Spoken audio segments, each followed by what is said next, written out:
इमरान खान की मुश्किलात अभी ख़त्म नहीं हुई। 2 दिन में 2 फैसले। पहले रियासती राज अफशा करने पर 10 साल की सज़ा और फिर बदनवानी पर 14 साल की सज़ा। पहले इनके करीब 3 साथी और अब उनकी शरीक हयात को भी सज़ा सुनाकर जेल भेज दिया गया है। लेकिन साबिक वज़ीर आज़म इमरान खान की मुश्किलात अभी तक ख़त्म नहीं हुई। रियासत अपनी दुश्मनी जाहिर करने में किस हद तक जाएगी? 8 फरवरी के इंतखाबात तक मज़ीद सरप्राइज आ सकते हैं।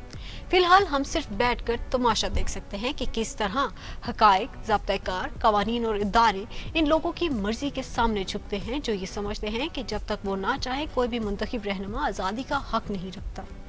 इमरान खान और उनकी अहलिया बुशरा बीबी को इमरान खान के वज़ारत उज़्मा के दौरान तोहफे के तौर पर मिलने वाले जेवरात के सेट की कीमत कम बताने पर सजा सुनाई गई है।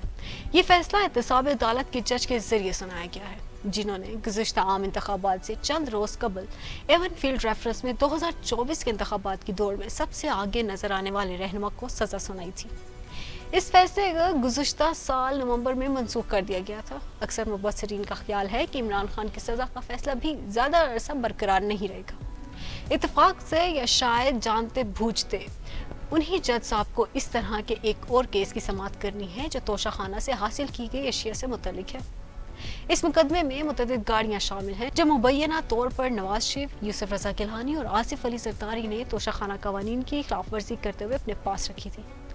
ताहम ये देखते हुए कि गुज़िश्ता 1 माह के दौरान जज की तवज्जो और तवानाइयां इमरान खान और उनकी शरीक हयात को एहतसाब ब्रांड का इंसाफ फराहम करने के लिए वक्फ कर दी गई हैं। ऐसा लगता है कि उनके पास ज़ेर इल्तिवा दीगर मामलात के लिए बहुत कम वक्त बचा है। वो 11 साल नैब की एहतसाबी अदालतों में रहने के बाद मार्च में रिटायर हो रहे हैं। एहतसाबी अदालतों के ज़्यादातर जज 3 साल के लिए मुकर्रर किए जाते हैं। अपनी वसी मुद्दत के दौरान उन्होंने 4 साबिक वज़ीराए आज़म के मुकदमात का फैसला किया है। ये सभी उस वक्त उनके सामने लाए गए जब उनको दी गई छूट अपने इख्तिताम को पहुंची। यहाँ कुछ जिक्र नैब का भी कर लेते हैं। ऐसा लगता है कि ये इदारा सिर्फ ताकतवरों की ख्वाहिशात की बुनियाद पर सियासी अहदाफ को निशाना बनाने के लिए है। सियासतदान को मिली छूट खत्म होने पर नैब इस पर पिल पड़ता है और हदफ बनाए गए सियासतदानों के खिलाफ हर तरह की बदनवानी के मुकदमात कायम करके इन्हें कानूनी चाराजोई में फंसा देता है। बाज़ औक़ात ज़ाब्ते की परवाह किए बगैर कमज़ोर शवाहिद की बुनियाद पर कानूनी कार्रवाई के जरिए 1 या 2 सजाएं सुना दी जाती हैं। हैरत की बात नहीं कि ज़्यादातर मुकदमात और सजाएं चंद सालों में ही ख़त्म हो जाती हैं और जिन पर कभी संगीन बददियानती का इल्ज़ाम लगाया जाता है वो आखिरकार सियासी शहीद बनकर वापस आ जाते हैं। ये एक ऐसा चक्कर है जिसने धीरे धीरे एहतसाब के ख्याल को किसी भी कानूनी जवाब से महरूम कर दिया है।